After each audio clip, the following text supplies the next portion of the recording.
여러분 이런 가사의 노래 혹시 들어본 적 있으십니까?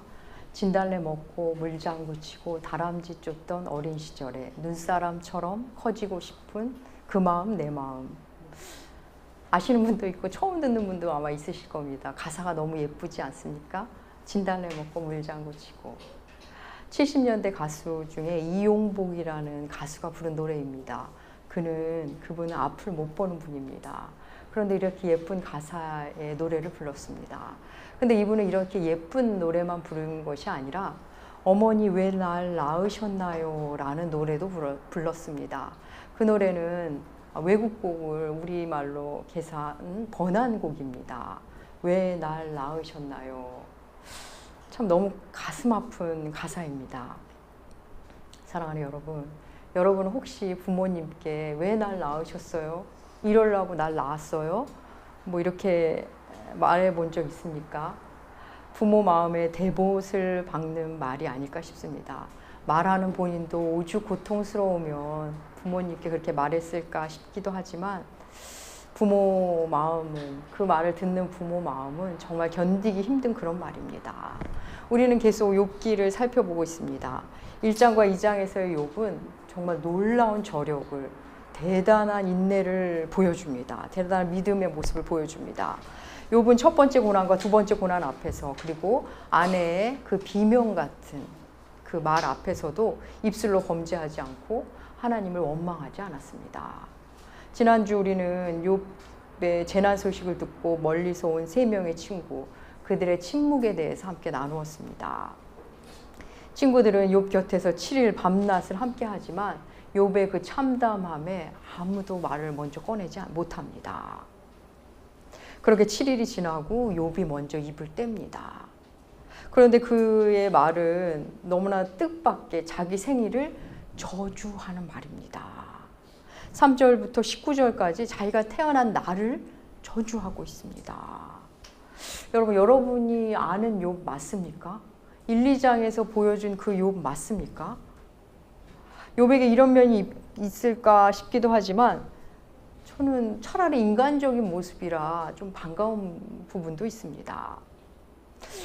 우리는 욥이 우리와 전혀 다른 사람으로만 보고 욥기를 나와 무관한 책으로 보고 싶어 하는데 그렇지 않다고 몇 번 말씀드렸습니다. 오늘 본문 3장에서는 그의 대단한 인내와 저력, 그 믿음에 욥이 마치 폭발하듯 자기 말을 막 쏟아냅니다. 욥기 1장과 2장은 산문체입니다. 그런데 3장부터 42장 마지막에 몇 절만 빼고는 모두 운문입니다. 그러니까 시라고 생각하시면 됩니다. 히브리 시로 표현된 것입니다. 여러분, 시의 특징은 굉장히 압축적이고 또 운율도 있고 상징과 은유로 가득합니다. 그래서 시가 조금 어렵고 난해한 부분이 있는데 욥기도 때때로 여러분에게 아마 그렇게 다가갈 수 있습니다. 1장과 2장과는 1, 2장과 달리 욥은 자신의 감정을 막 쏟아냅니다. 1, 2장과 3장 사이에 과연 무슨 일이 있었길래 욥이 이렇게 변한 거지? 욥이 어떻게 이렇게 탄식과 원망으로 돌아섰을까?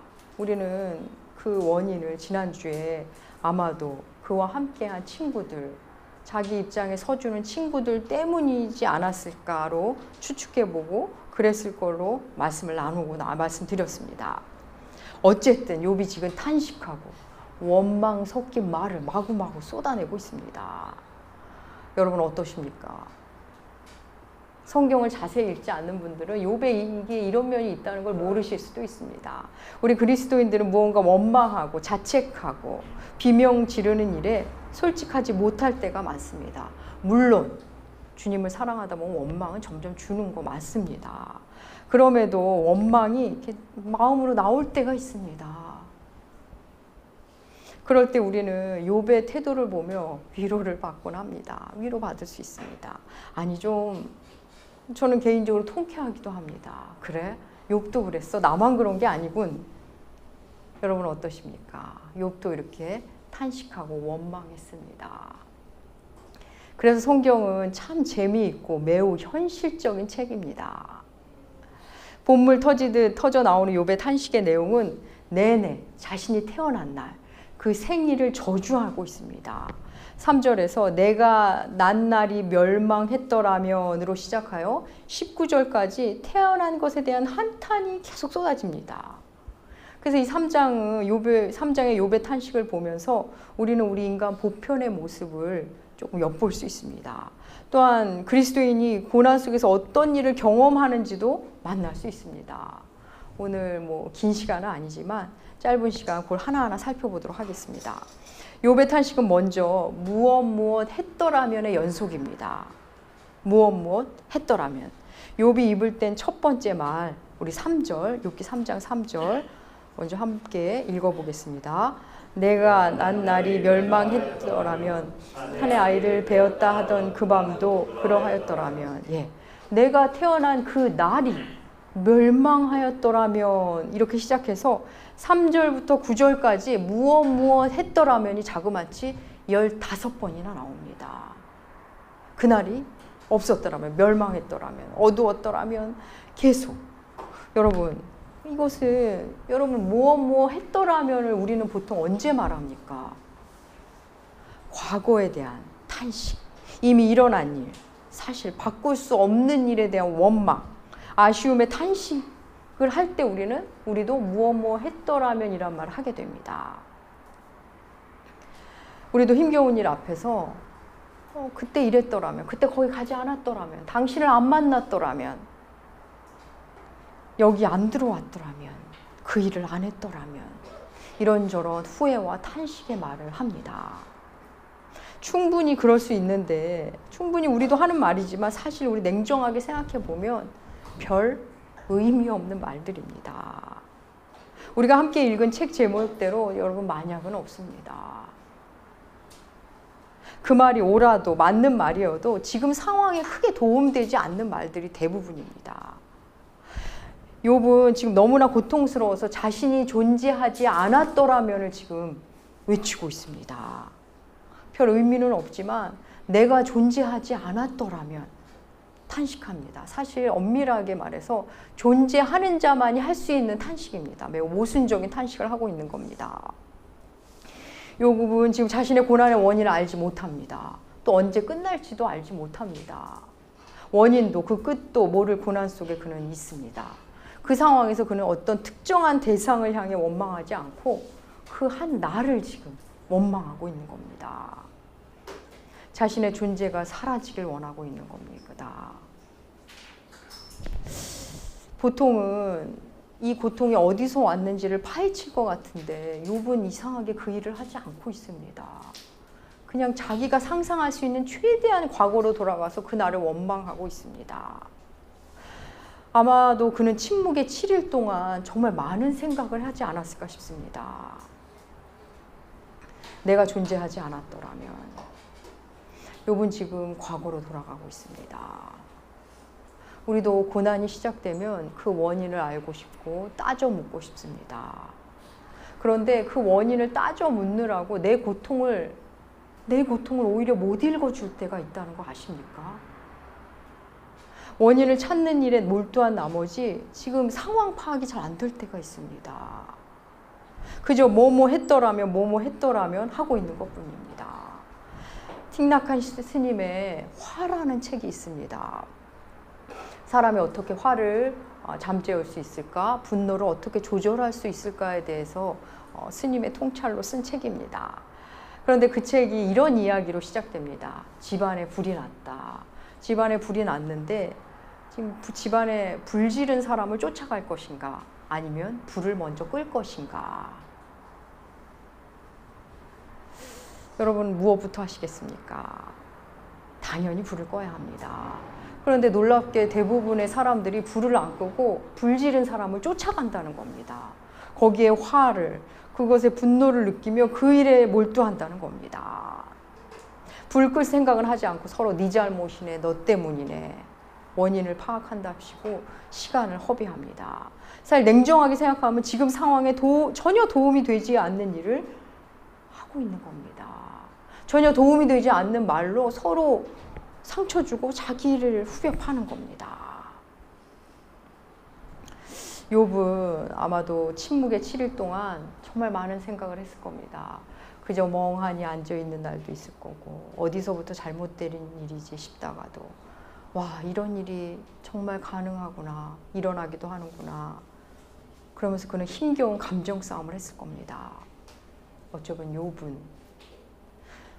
누군가에게 물을 힘도 없고 안다고 해도 의미가 없다 싶을 정도의 마음이 갔을 수도 있습니다. 그 7일 동안 모든 것을 다 잃고 몸마저 지금 비참한 신세이니 원인을 안다 해도 별 의미가 없을 거라고 아마 생각할지도 모르겠습니다.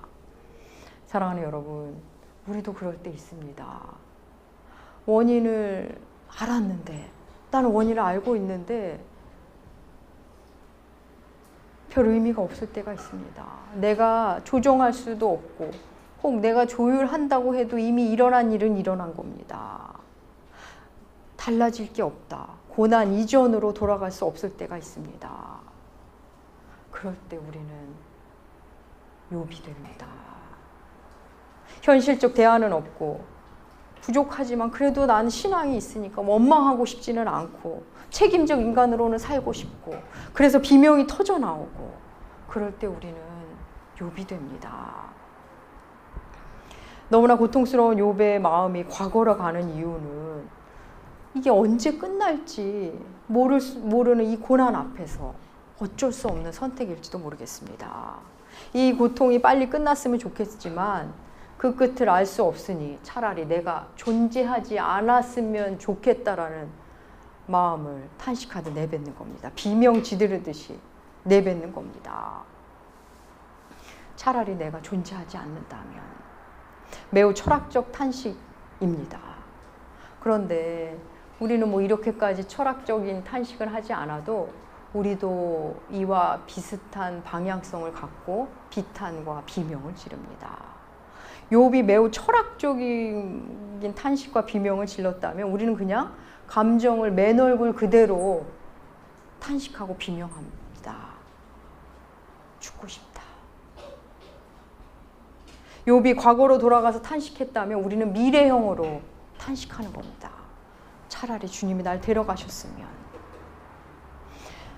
사실 우리도 그래서 욥처럼 그렇게 비존재, 존재하지 않았습니다를 맨 얼굴로 말하고 비명 지를 때가 있습니다. 죽고 싶다. 하나님이 날 데려가셨으면 좋겠다. 그럴 때 우리는 우리 삶의 자리에서 욥이 되는 겁니다. 욥은 자신이 난날에 대해 무엇 했더라면의 형식으로 요목조목 탄식하다가 조금 이번에는 다른 패턴으로 원망을 합니다. 이번에는 어찌하여가 반복됩니다. 어찌하여. 우리 11절 욥기 3장 11절 욥의 어찌하여 함께 읽겠습니다. 어찌하여 내가 태어서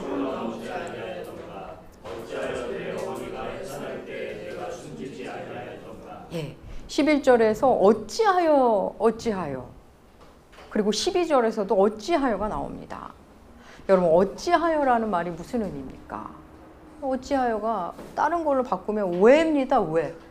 어찌하여 내가 그랬는고 내가 왜 그랬는고 11절과 12절의 어찌하여는 태어남에 대한 내가 존재하는 것에 대한 탄식입니다. 무엇 했더라면 보다 더 직접적인 탄식입니다. 무엇 했더라면은 가정을 하면서 탄식한 거라면 어찌하여는 그냥 대놓고 왜? 그때 죽었어야 되는데 내가 어찌하여 살았는고 라는 의미입니다. 좀 더 강도 높은 탄식입니다. 여러분 한번 생각해 볼까요? 사실 태어남이라는 것은 우리 선택이 아니지 않습니까? 욥이 역시 자기 선택으로 태어나지 않았습니다. 그런데 그걸 탄식하고 있습니다. 내가 왜 어머니의 젖을 빨았는고 내가 그때 왜 죽지 않고 내가 왜 그때 숨지지 않았는고 탄식합니다. 사실 이거 말도 안 되는 탄식입니다. 여러분 이 탄식에 속뜻이 읽어주십니까? 네, 욥은 지금 하나님을 향해 원망하고 있는 겁니다. 하나님께 나를 왜 그러도록 내버려 두셨나고 지금 따져 묻는 겁니다. 하나님을 향한 비명입니다. 하나님을 향한 원망 같기도 하고 아닌 것 같기도. 하나님을 향한 물음인 것 같기도 하고 아닌 것 같지만 다소 모호한 탄식이지만 사실 그 속뜻은 매우 강도 높은 비명이며 탄식입니다. 욥이 이렇게 하나님을 향해 원망한 거 맞습니다. 욥의 탄식이 여기서 그쳤다면 우리 역시 우리가 예전에 살던 대로 그냥 똑같이 살아도 될 것입니다. 그냥 죽고 싶다. 차라리 날 데리고 가시지. 원망하며 무엇 했더라며 어찌하여 그렇냐며 불특정한 대상을 향해 그냥 막연히 하늘을 향해 그냥 그렇게 살아도 무방했을지 모르겠습니다. 그런데 탄식하던 욥이 3장 후반부로 갈수록 조금 달라집니다.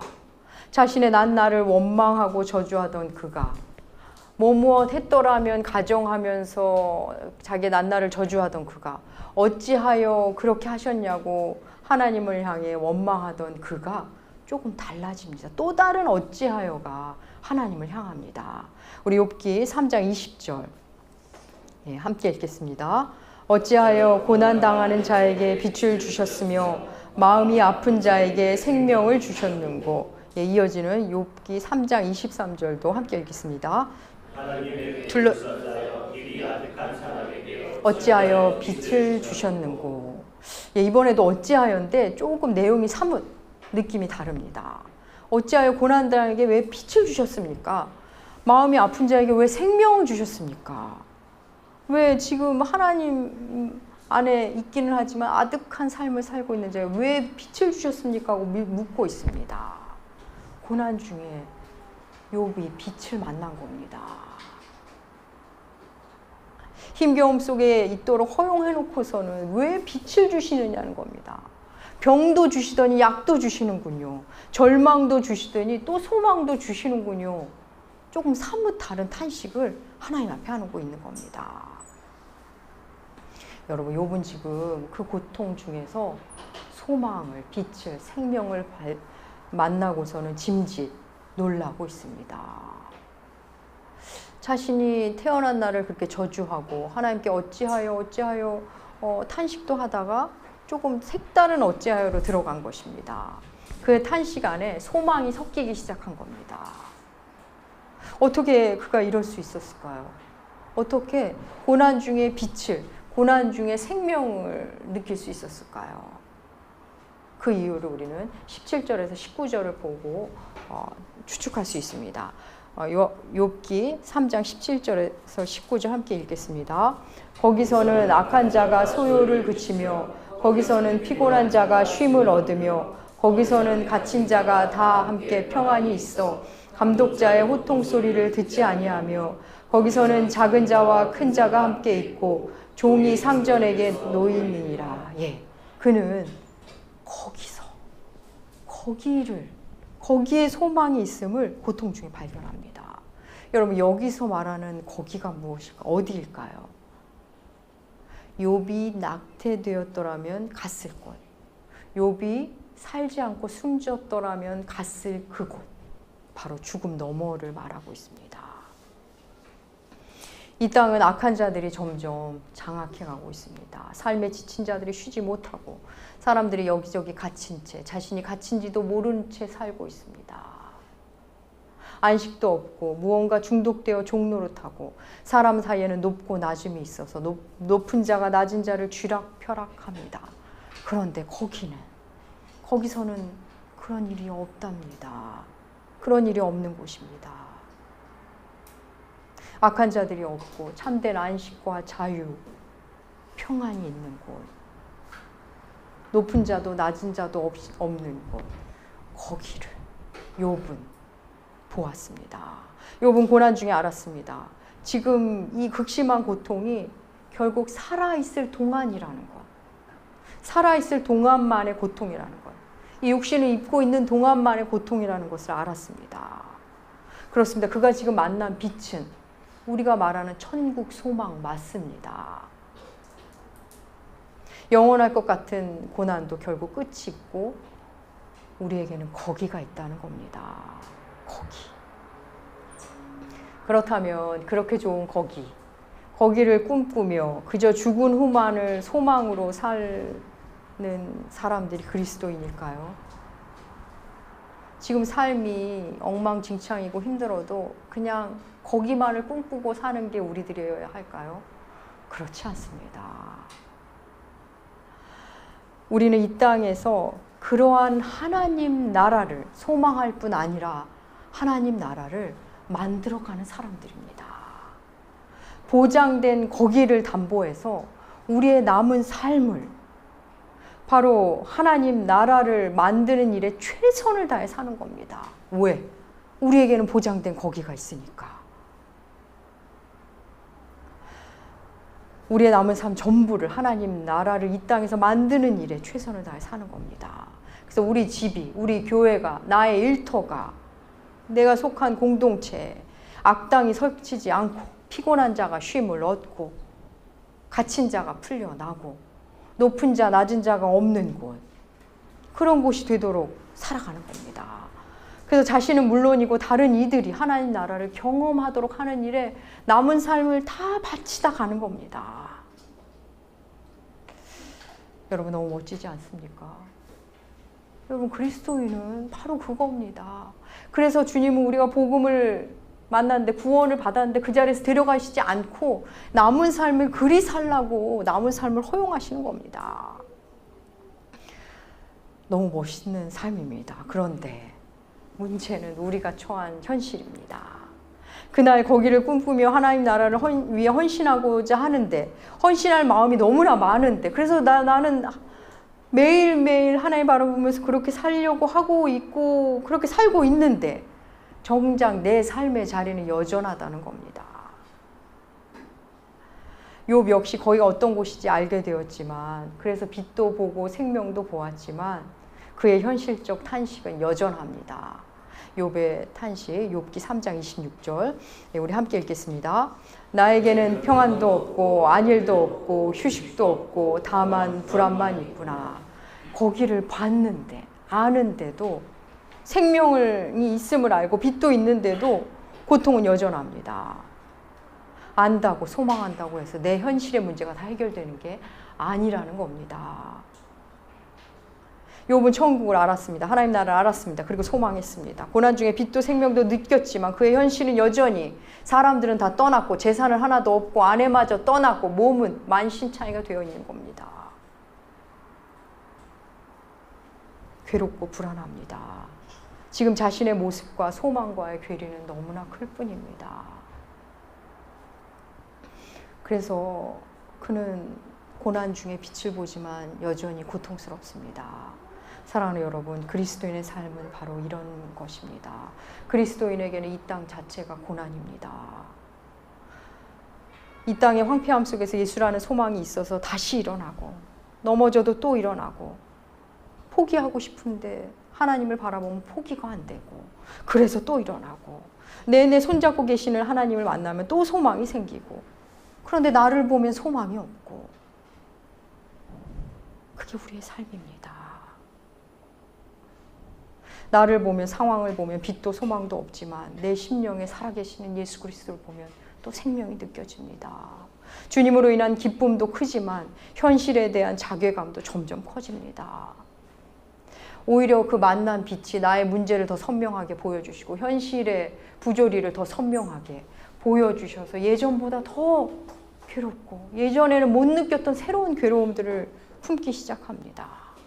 세상과 나를 보면 소망이 없고 하나님을 바라보면 죽음 안에서도 죽음 속에서도 소망이 있고 세상을 보고 죄를 보면 절망되고 절망 속에서도 말씀을 읽으면 다시 소망을 갖고 그래서 빛으로 살고 싶은데 또 힘들어지고 그래서 때로는 밑빠진 적에 물을 붓는 것 같고 어느 누구도 나를 지지해 주는 것 같지 않고 그렇지만 또 소망이 있고 그래서 하나님 앞에 어찌하여 제게 소망을 주십니까? 라는 이상한 탄식을 하기 시작합니다. 그러면서도 예수를 보면 다시 또 그 길을 꾸역꾸역 가게 되는 게 그리스도인의 삶입니다. 이 땅의 그리스도인은 그래서 모두 욥이 되는 겁니다. 비존재를 꿈꾸다가도 떠남을 꿈꾸다가도 내 자리에 바로 소망이 있고 하나님 나라는 지금 내 자리에서부터 시작된다는 것을 하나님이 자꾸 알려주시기 때문입니다. 사랑하는 여러분, 원망스럽고 한탄스럽고 후회스럽고 우리도 그럴 수 있습니다. 욥도 그렇습니다. 그랬습니다. 그럼에도 우리의 한탄은 한탄으로 끝나지 않습니다. 후회와 원망으로 끝나지 않습니다. 왜? 예수가 죽음을 이기고 사신 예수가 우리 안에 있기 때문입니다. 왜? 우리에게는 거기에 대한 소망이 있기 때문입니다. 그럼에도 물론 현실은 우리의 실존의 자리는 녹록하지 않습니다. 그래서 하나님이 우리에게 말씀을 주셨고, 그래서 하나님은 임마누엘로 함께 계시고, 그래서 하나님은 우리를 홀로 두시지 않으신다는 겁니다. 사랑하는 여러분, 우리는 천국 소망을 가진 사람들입니다. 이 땅에서 세상이 가는 그 길을 편승해서 그냥 가는 사람들이 아니라 혹 세상이 몰라줘도, 혹 원인을 알 수 없는 어려움을 당해도 그 안에서 또 빛을 발견하는 사람들입니다. 사랑하는 여러분, 이 땅에 사는 동안 우리는 계속 크고 작은 어려움을 만나게 될 겁니다. 끊임없이 어려움을 만날 겁니다. 그때 비존재보다는 존재가 더욱 아름다운 이름을 의심하지 마시기 바랍니다. 불안해도 두려워도 그 과정 모두 하나님을 만나가는 과정임을 아시기 바랍니다. 그래서 하나님을 더 알게 됐다면 그게 복이고 그게 은혜입니다. 사랑하는 나무교회 교우 여러분, 여기 바로 이 땅에서 경험하는 모든 경험, 여러분이 걸으시는 모든 삶의 여정, 그 모든 것이 하나님 나라를 위해 바쳐지시기 바랍니다. 그래서 여러분 자신이 하나님 나라가 되고 여러분을 만나는 자들이 하나님 나라를 경험하고, 그래서 그들 역시 거기서를 꿈꾸는, 그들로 하여금 거기서를 꿈꾸도록 만들게 하는 여러분들, 그리고 나무교회 되기 축복합니다. 기도하겠습니다. 하나님 아버지, 그렇습니다. 욥의 탄식이 바로 우리의 탄식입니다. 우리가 이 땅에서 상처받은 욥입니다. 하나님, 우리를 불쌍히 여기시고 우리에게 거기서의 소망을 주시고 거기서의 아름다움을 보여주시옵소서. 그래서 우리의 남은 삶 하나님 나라를 위해 아낌없이 살다가 가게 하여 주시옵소서. 감사드리며 존귀하신 예수님의 이름으로 기도합니다.